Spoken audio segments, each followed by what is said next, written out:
welcome to another episode of the Pixelated Sausage Show. Hi. How are y'all doing? I'm, of course, your host, Mark Nez. I've fiddled around with the recording settings to make the camera setup a little more streamlined, so it may be zoomed in a bit more than you remember from previous episodes. This is all if you watch the video version, of course. For all the audio listeners, the majority of the listeners, this means absolutely nothing to you. But hopefully it looks fine enough. It might be a little bit brighter, a little less contrasty, a little less whatever. And I might fiddle with it some more after the fact, but I just changed this because I've been annoyed by the way I used to do it for a very long time. And I did it because the easier way always led to auto-focusing being turned on. And that bothers me when it goes out of focus and then goes in and focus or whatever. But I don't care anymore. And it seems like that doesn't default to on. So that's nice as well. With my Logitech camera. But enough about that.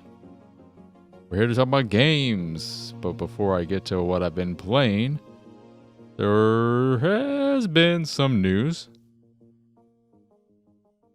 As in the GTA 6 trailer leaked and then was officially put out.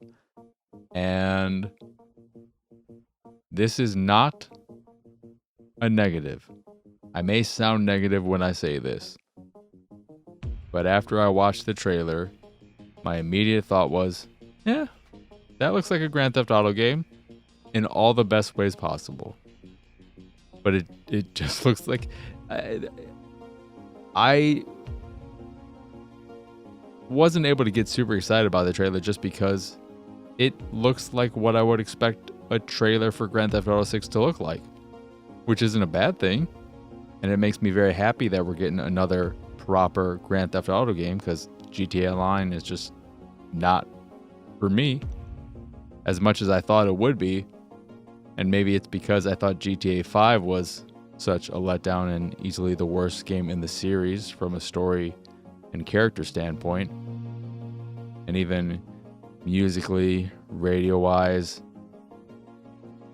writing-wise, it really disappointed me. Not that it's a terrible game by any means, but in a series that has given me, I'd say, every game prior to 5,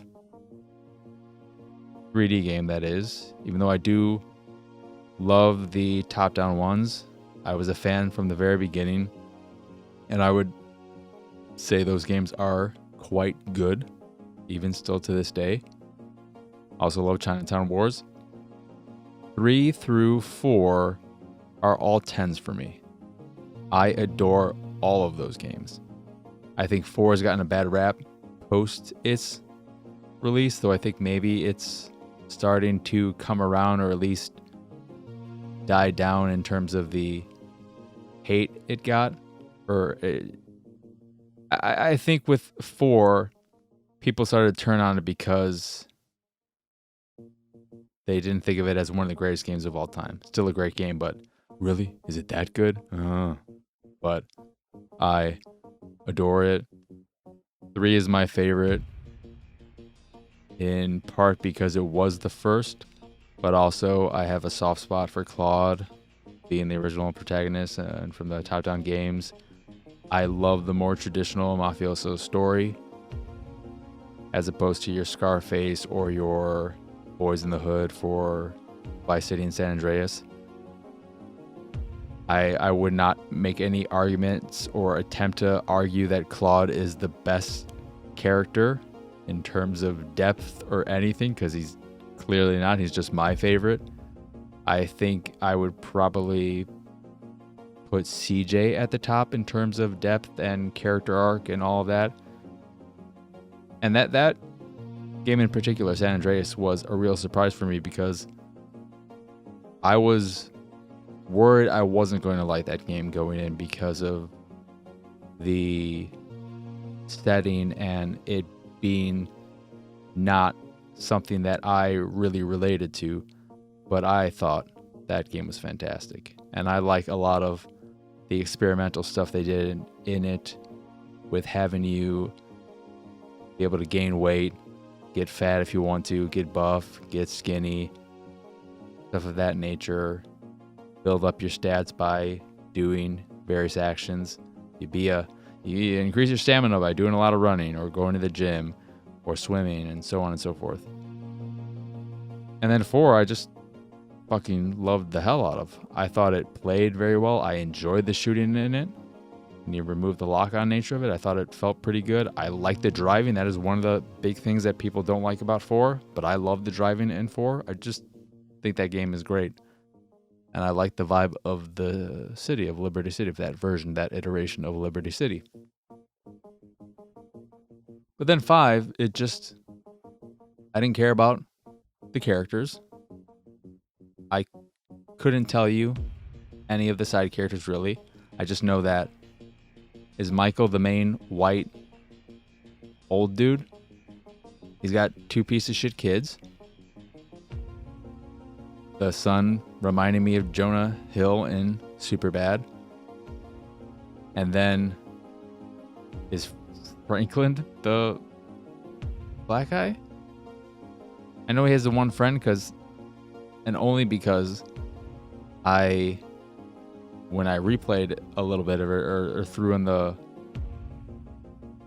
not the PS4, but the Xbox One version of the game when they did that upgrade, I played far enough to get to the mission where he has that one friend. So I know I don't know who the hell that guy is, what his name is. And then Trevor. Does Trevor have a mom? I don't give a shit about those characters. I don't care about that story.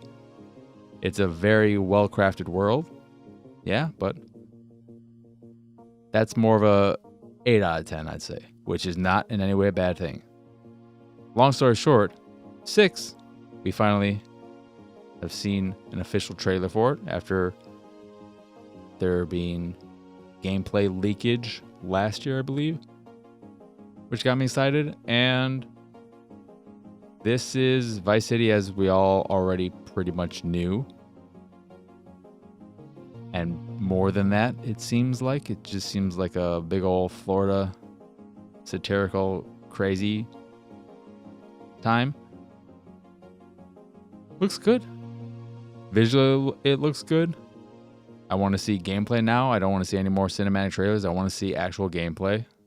But I'm sure that'll be a while until we see that, given that it's coming out in 2025.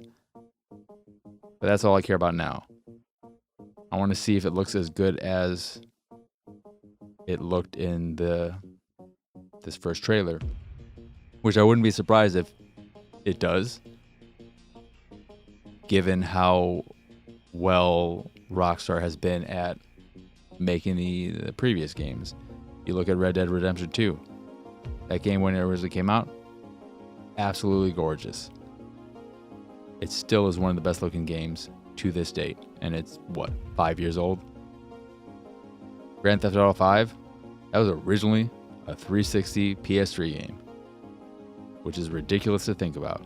We went an entire generation without a new Grand Theft Auto game because fucking Grand Theft Auto Online ruined everything.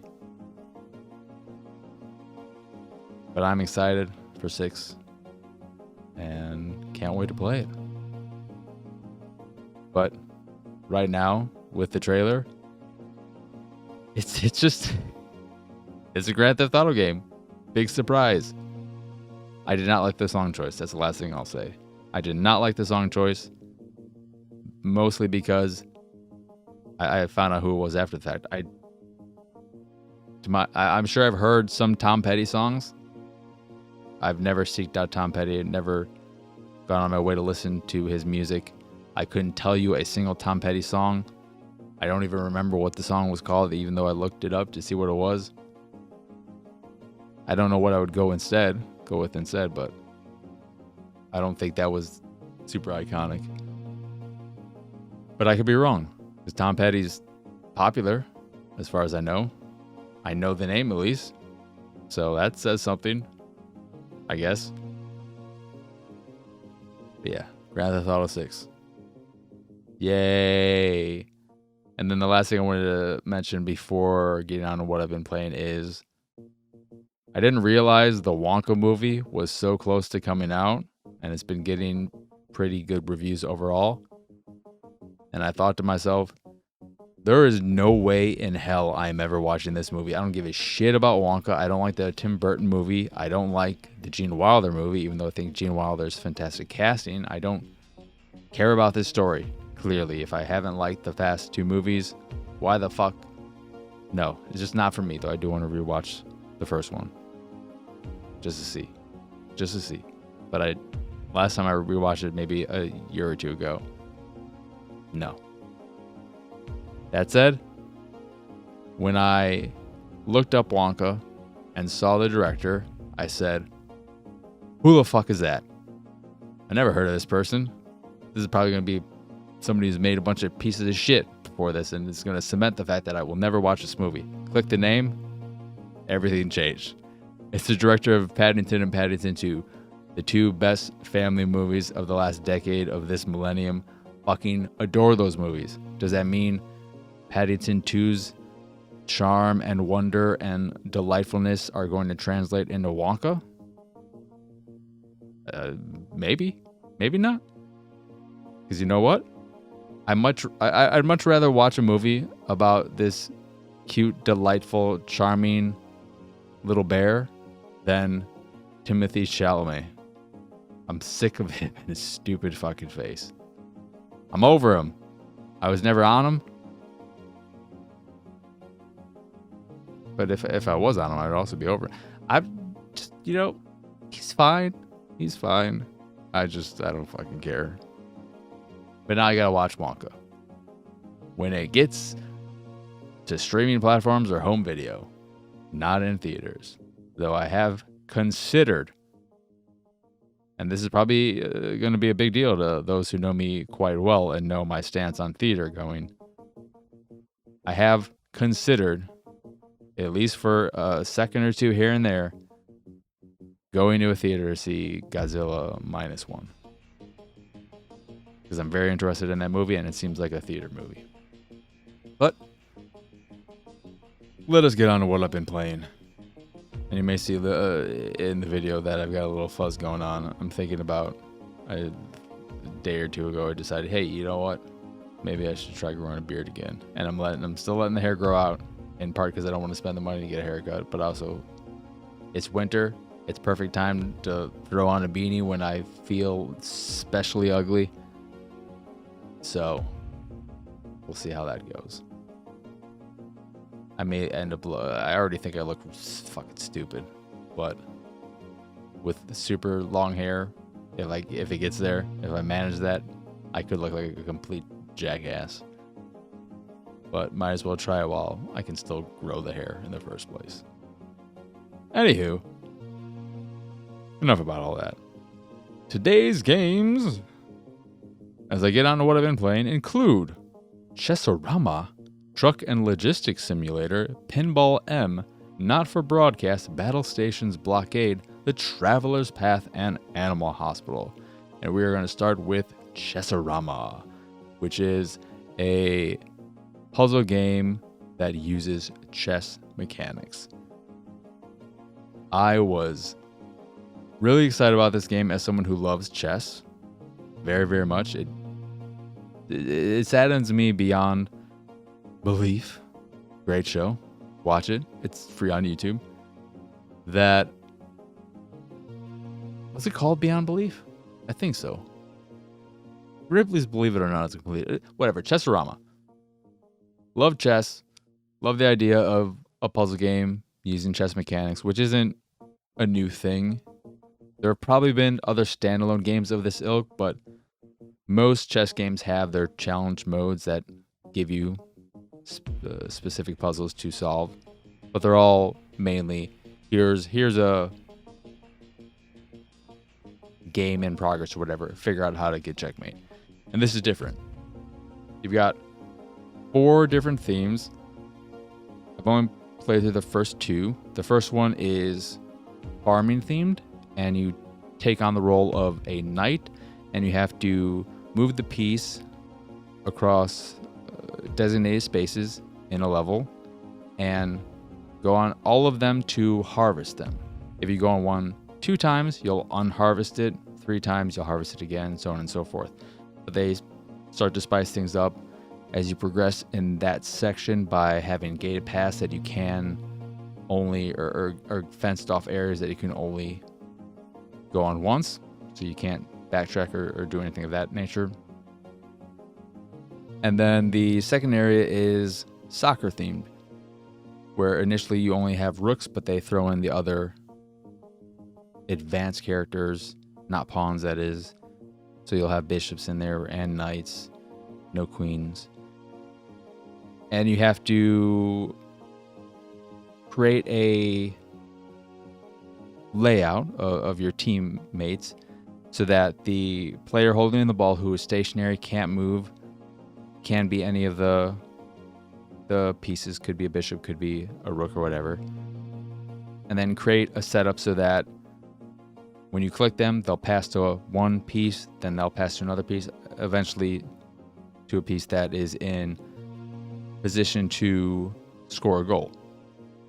So if you're the piece that's going to score the goal is a bishop, you want to have them at the angle, and there's a goalie that's in the middle of a goal that is 3 spaces wide.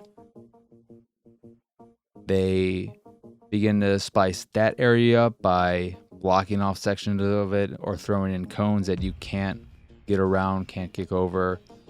The knight is unique in that because of the way they move, they can hit the ball over objects, including the goalie. But that is the second area, the soccer themed area. As you're playing through these areas, you'll have little challenges like complete a level in a certain number of moves, or end the level with your piece on this position. And XP is used to unlock new modes as well as the additional themed areas of the puzzle mode. And some of the new modes, I don't know if there are going to be any more that are introduced, but the 2 that I unlocked were battle mode, which is the most interesting part of the game for me, where in the farming themed one, you have specific layouts. It'll always start with, I believe, all your pieces and then the other opponent's pieces with a space diagonally down the middle. But you have nothing but a team of knights, and the opposing team has nothing but a team of knights. And you have to get checkmate, essentially. I like that because it makes you think in a chess-like way, but it really focuses it to, in that case, knight mechanics. And I'll be curious to see what the rest of the battle modes are, but I really like that. There's a caveat there, though, that translates to the entire game.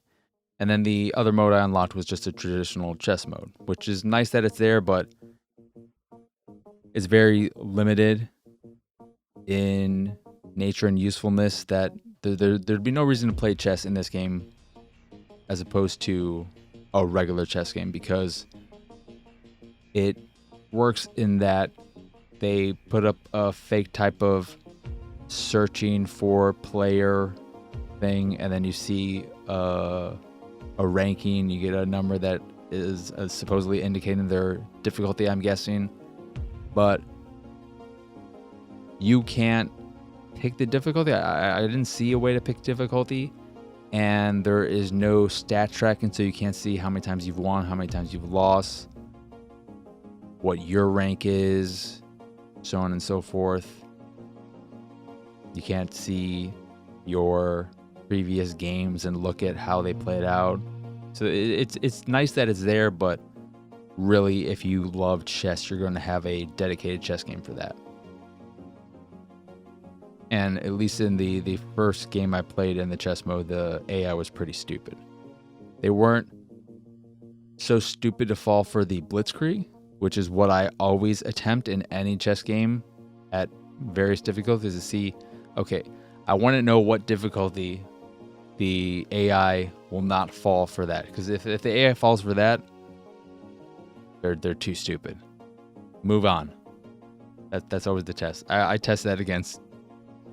That might be disrespectful to people, but I will always test that against anyone I'm playing against for the first time, just to see, are you really a chess person, or are you fucking just saying so and you're gonna fall for this? Because if you fall for the blitzkrieg, you're just, what the fuck. But I also feel like doing that against someone who is a proper chess player would look at you and think, how really? You're gonna try this on me? Really? But coming to that caveat, the ultimate problem for me with this is that as much as I like the concept of it, and I think the themes of those first two areas are pretty good conceptually, they don't increase in complexity fast enough and wear out their welcome relatively fast. I made my way through half of both areas, roughly. And I realized when thinking about it, the most important thing, or what defines a good puzzle game for me, is that one more puzzle feeling, where when you complete a puzzle, your immediate thought is, just one more. Unless, of course, it's some puzzle game where puzzles take 15 minutes each to complete. Then that one more is going to be way more of a, I want to do one more, but also it could take me another, I got shit to do. But that feeling of just one more never came across my mind while playing this. I played through a good chunk of the first puzzle area, then the second one. Messed around with the battle mode for 15 minutes or so and got my fix of that. So even that wore out its welcome. And that's where I left it. I still want to play more, just because I want to see what those new areas are like and see what else is in the game, but I'm not excited about it. As someone who loves chess, I wish I was more excited about it, and that bums me out. It's not a bad game. It's a solid puzzle game. And if you like chess, it's definitely worth checking out, because I think it does utilize chess mechanics in solid ways. And the two last areas might be super interesting. Those could be game changers for all I know. But you do have to... The problem with those, if they are, is that you have to play a fair amount of all the other modes, and you have to go after challenges to earn XP. You can't earn XP. You can grind XP, that is, by playing the regular chess mode. But you have to build up a certain amount of XP, and it's a decent amount to get to the second or the third and fourth areas of puzzle mode. The first two you're going to unlock relatively easily. The first one's already unlocked, but then the second one, the soccer one, you unlock relatively easily.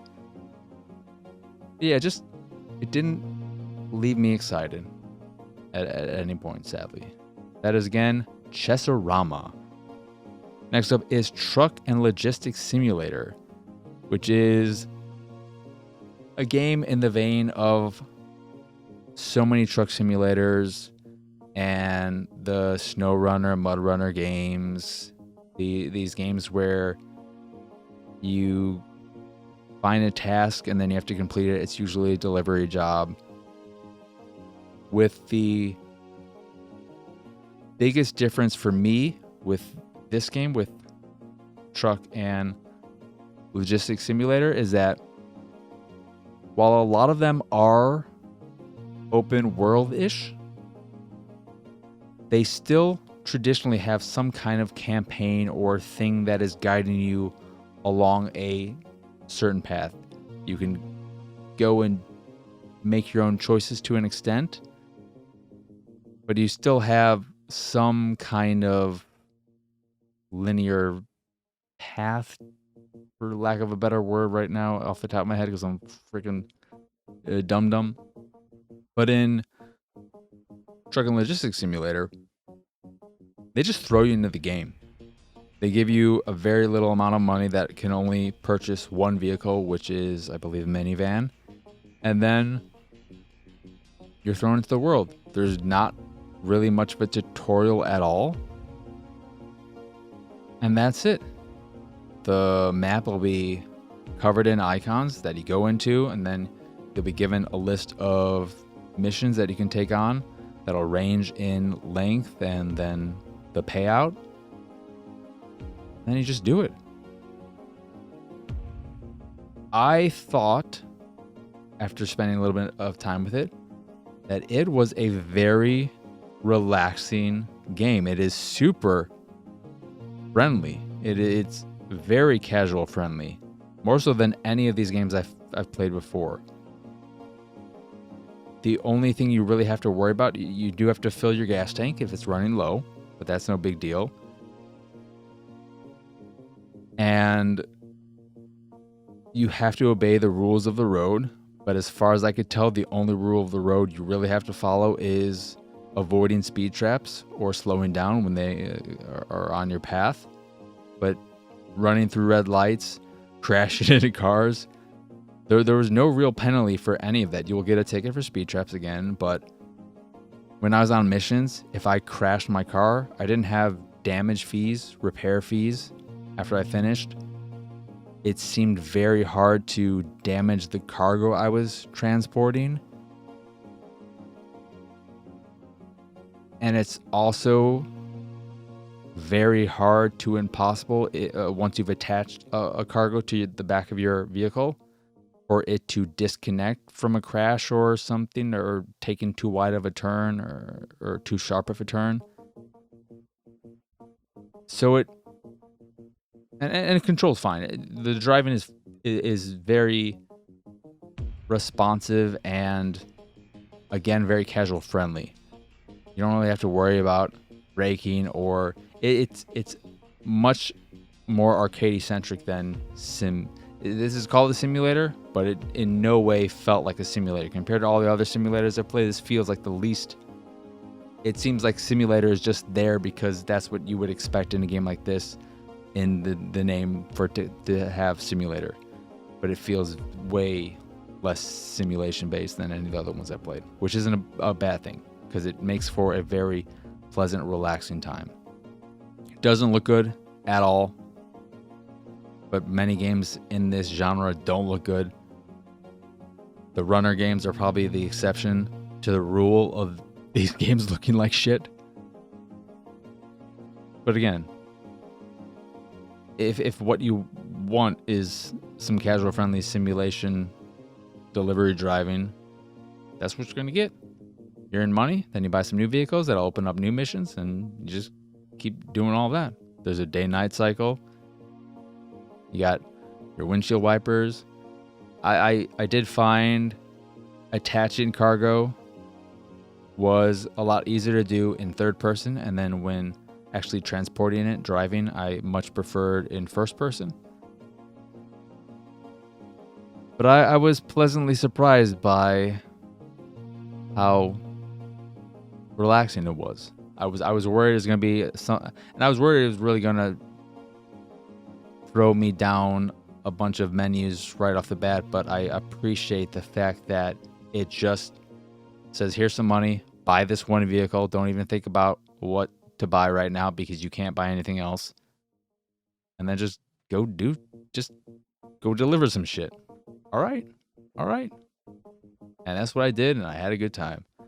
That is, again, Truck and Logistics Simulator.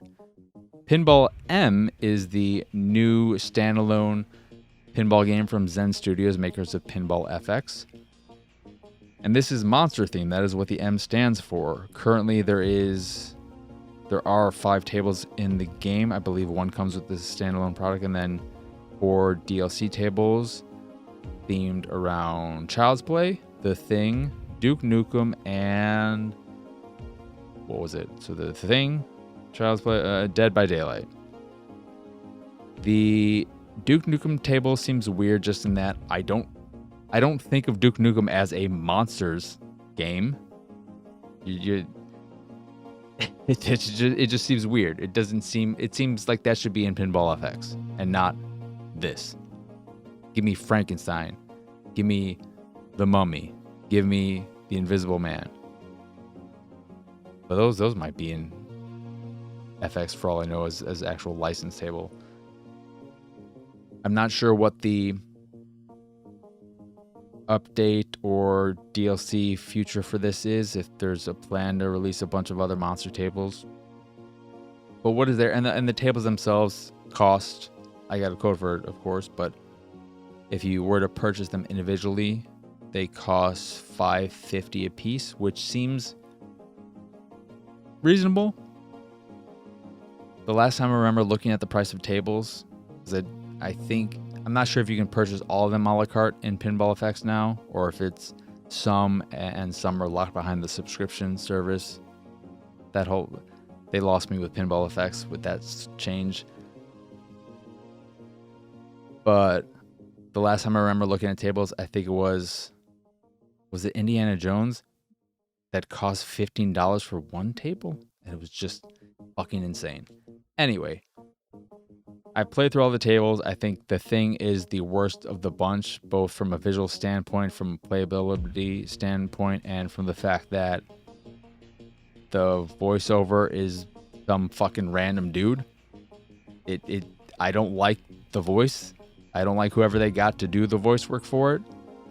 When you have the seemingly actual cast members for Child's Play and for Duke Nukem, Dead by Daylight, they're probably, I don't fucking know anything about that game in that series, which is a weird inclusion just because when I think Dead by Daylight, I don't think, oh, I know the Dead by Daylight characters. I think of, oh, that's the horror game that was successful. That's the Fortnite of horror games where they just got a bunch of licensed shit. But the Thing voiceover is just, I know you'd probably expect, think getting Kurt Russell, probably really hard. But I wouldn't think to get Kurt Russell, there are two characters at the end of that fucking movie. And one of them is an actor who is no stranger to doing video game voice work. Keith David.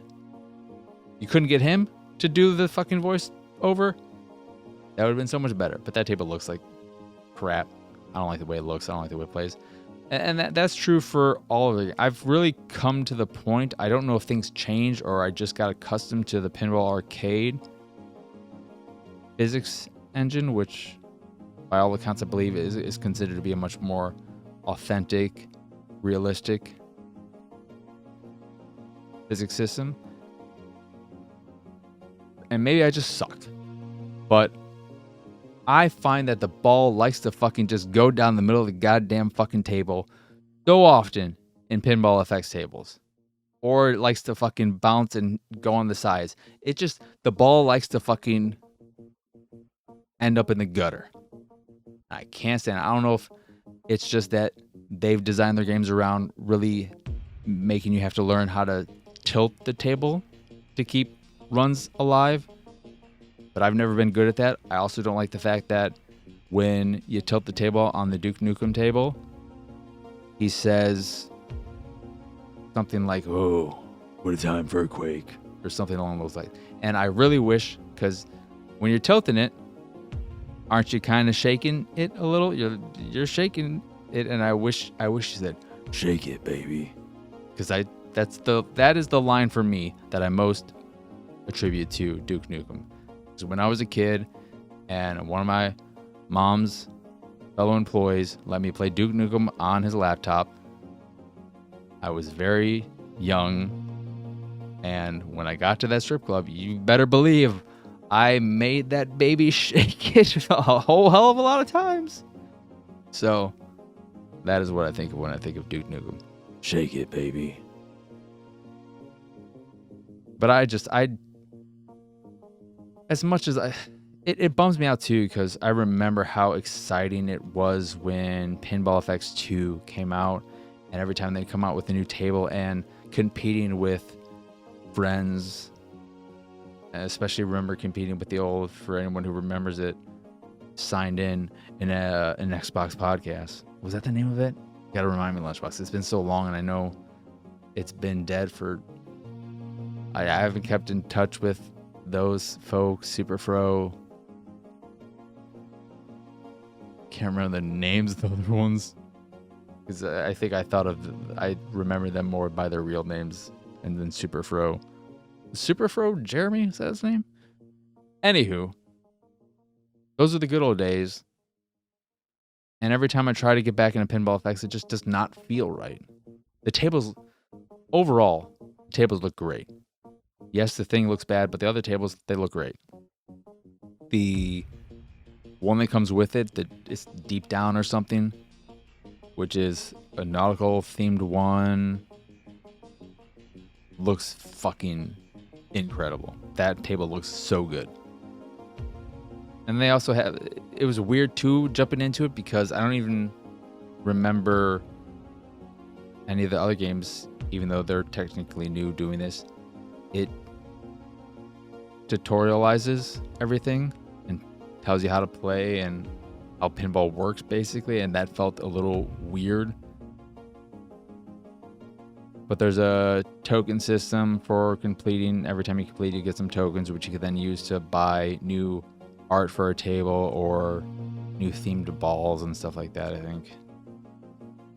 But I just don't like the way they play. It bums me out. I wish I did, but every time I try, I just end up disappointed, sadly. But that is, again, Pinball FM. Then we have Not for Broadcast, which is a super interesting game I was so freaking excited about, where you are a TV show producer and you've got to do all the things that a producer does. So you're switching between camera feeds. If there's an interview between two people, you switch back before them for reaction shots. When somebody's talking, go for a wide. You can do wide shots. You have to deal with commercial breaks, swearing, censoring that out. And there's also, of course, like, the game's trying to be funny, has some kind of satirical nature going on, while also having an overarching story. But I realized as I was playing it that as much as I think the idea is really cool, I don't like it because it feels too much like work. And that might be the idea, but it just felt like work. And the aspect of creativity doesn't exist in it, because you're not really able to craft your own version of these shows and these segments. You're just putting them together and switching in such a way that you make sure that the bar keeps going up in the green and not down in the red, because you want to keep the audience happy or you fail the game. There are 5 different difficulties, and you can play on a story-driven one if you just want the story and not have to worry about that stuff, which is nice. But in playing it, and this is a game for people who love multitasking, because as you play more and more, they're just going to throw more shit at you that you have to worry about. You have to worry about the audio levels and things getting jarbled up, and they throw in a lot of things that you realistically wouldn't have to worry about just to gamify it more. And that's fine, but as I was playing it and thinking about it, I thought to myself, sure, I multitask in real life a lot, and I quote-unquote enjoy it, but if I'm going to be multitasking like this, I would much rather be just doing it in real life, where I'm being productive and getting stuff of actual importance to me done. And the lack of creativity really killed it for me. I think the idea of this would work better in some kind of Jackbox setup, strictly for online play, because it wouldn't really work locally, where everyone has, you initially start a thing or whatever, and you pick out a theme or something, And then everyone has 10 minutes to craft their segments. And then after the crafting period is done, you all together watch or what would be cool is that if it's a 10-minute setup save or 20 or whatever, it depends, 2.5 minutes per player in the game. You then, and because the thing is that when you're spending, the thing that wouldn't make it not work is that you would be spending a fair amount of time, especially the more and more people playing on your own, setting this thing up. So I don't know if people would actually be interested in it. But if you have, say, 4 people playing, you then are given a 10-minute segment, because it's always going to be 2.5 minutes per person. So if there are 8 people, you have 20 minutes. And you put together this segment, or you put together this show, and it works the same way for everyone. And then after that time, that period is over, the game auto-generates a show from all of everyone's pieces, picking out one section for each person. Then you watch the show as it's stitched together, the 4 versions, and that could end up in pandemonium where nothing makes sense. But then everyone votes on which segment they liked of the bunch. Would that work? I don't know. I just fucking thought of that off the top of my head, basically. So all I know is that I was excited, and so I want to play some more, but I just felt like it was fucking working, and it didn't. The ultimate problem there is that I wasn't invested in the story or any of the stuff happening, which is where a similar game like Papers, Please, for instance, which is very workman-esque. That is a game where you're just doing a very simple thing, but it's very work-like. But why that game is so good and so special, and why I love that game, is because of the story, both the overarching story and your personal story, and the characters, and having to make decisions and decide if you let someone through who doesn't have all their paperwork, but you hear their story and you feel bad for them and you want to let them through, but you know that in doing that, you're going to get a mark against you, and that's going to hurt you and your family. And I love that game. That emotional investment is not present enough for broadcast, nor is any real investment whatsoever for me. I didn't find any of the humor that I experienced up until the point that I stopped playing particularly funny. But I think it's such a super cool idea that if it in any way interests you, if that idea, the concept alone interests you, you should check out the game, because it does work. It just lacks that creative aspect where you can really craft your own thing, because you're gonna have the same material, and you can't go too crazy with it. You can try and have some fun by switching over to crazy reaction shots, but it's not. You don't really have any say over what is happening. It's much more of a just, you gotta do what you gotta do. Make the green bar go up. But it's worth checking out if the idea intrigues you at all. But that is not for broadcast. Next up, the last few are going to be quickies. Battle Stations Blockade is an on-rails shooter where you're on a battleship, presumably, going through the water, shooting down planes, other ships, mines as they pop up, paratroopers, in a pixely aesthetic, voxely aesthetic.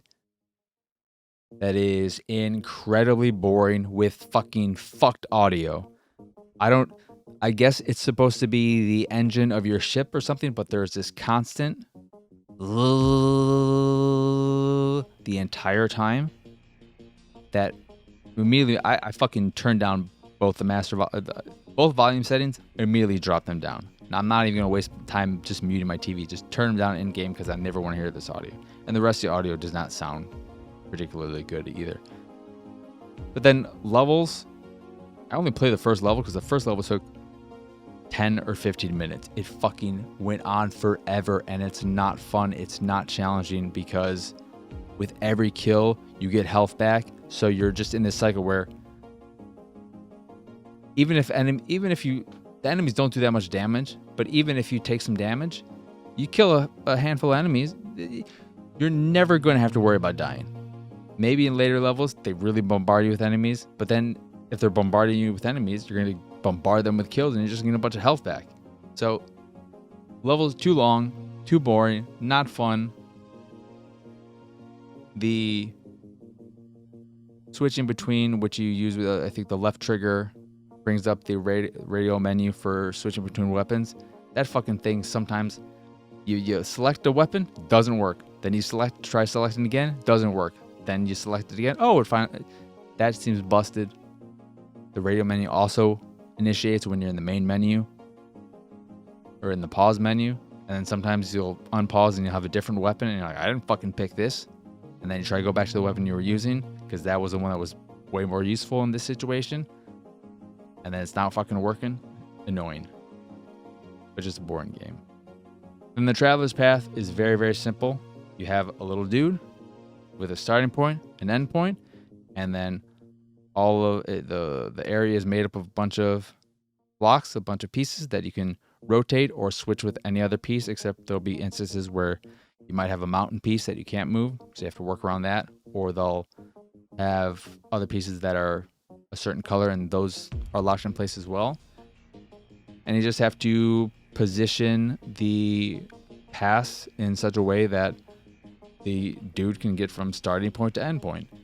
And you just keep doing that over and over and over again.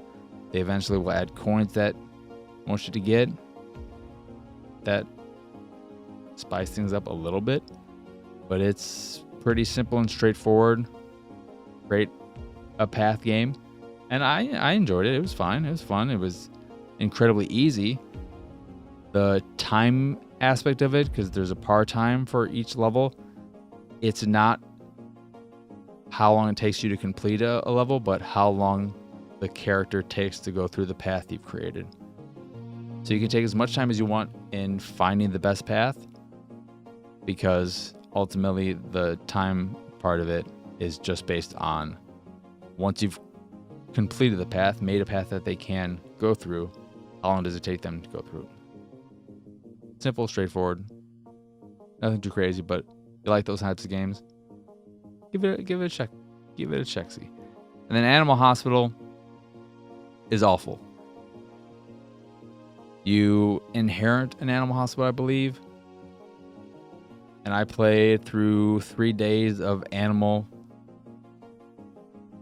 helping, and it was some of the most horrible bare bones gameplay in the world. I didn't even know how to they wanted me to open up a new room so I could take on more patients. I couldn't figure out how to do that.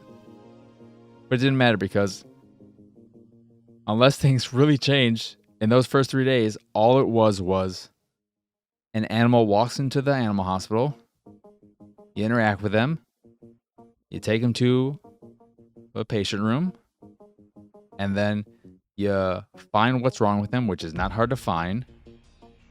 Then you heal it, and then you let them on their way. And healing them, in about 75% of the cases, just involved clicking on an ointment, moving it to the boo-boo, and then moving the analog stick a little bit to apply it. All done. Maybe they got a splinter. Click the tweezers, and you never have to go through, you never have to pick out your bag of doctor goods and select the right thing. They auto-select everything for you. You get the tweezers, you move it over to the splinter, to the boo-boo, and then you move the analog stick in an angle in a certain direction to pull it out. All better. In some cases you might have to pull out something, a nail, and then you gotta apply an ointment and then bandage it, and it's just fucking pull out, move the analog stick, Ointment, move analog stick, apply bandage, move it in it's borderline point and click adventure in how you interact with these animals and heal them. That's all you're doing, seemingly. Animal comes in, like, diagnose find out what's wrong with them. There's it's clear as day, and I don't really have to fucking zoom in or look around them to try and find it. It's always super fucking obvious, and then when you actually have to help them, you don't have to fucking... I don't even know why I'm pressing any buttons at all. Just fucking do it for me. So that was... I wasn't expecting the world from this game, but I was expecting more than that. So it somehow managed to disappoint despite my low expectations. That's Animal Hospital. And that will do it for this here episode of the Pixelated Sausage Show. Once again, I am Mark Kuznez. Y'all can find me pretty much everywhere at PX Sausage. If you enjoy this here show or any of the stuff I do and what have you, you can support me and my nonsense over at patreon.com/PXS. In addition to the Patreon, you can find links to the site, the YouTube, the Discord, and so much more over at pxsausage.com. But that is it. That is all. As always, thank you for watching or listening. I hope you enjoy this here episode, and I hope you have both a wonderful rest of your day, a lovely rest of your week, and a wonderful, wonderful weekend. But for now, adios, arrivederci, bye!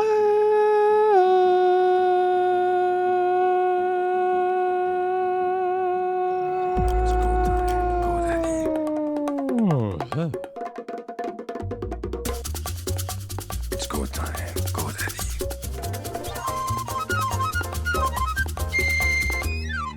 It's go time, go daddy.